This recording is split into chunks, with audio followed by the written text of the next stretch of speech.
It's just about time that we finally got an Aunt May that feels like a real character living in a modern day world.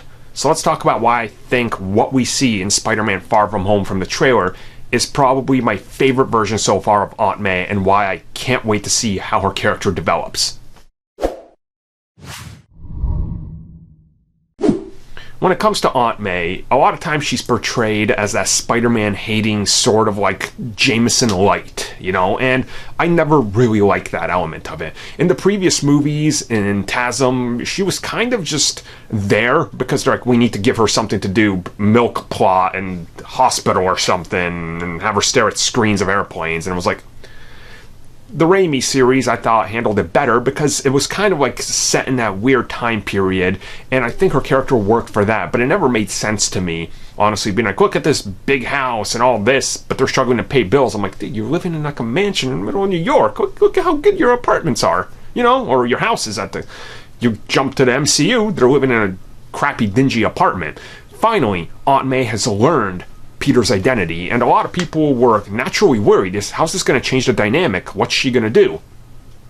We see she's supportive of this, 100%. She's glad he's doing it. She's supportive. She packs the suit for him and goes, hey, you might need this, be a hero.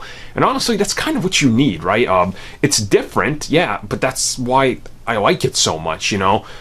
It's setting a different course for the character, because having her be so supportive of him being a superhero, working with the Avengers, that's awesome. Like, that's a great departure from what we know her as from the previous films, which are going to be what people compare her to, right? And at the same time, she's having more fun.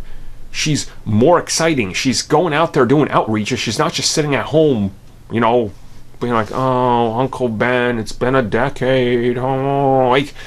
None of that. Like, the character's got to move forward. She's still clearly younger than the previous versions, and holding her own. So she's developing these relationships and going out there and helping people. Like, we see that during the homeless rally, there's kids there.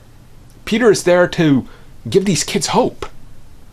She's supportive of that. That's pretty awesome. That's reflective of today's world. You know, that's... I can't praise it enough for how much I love this change.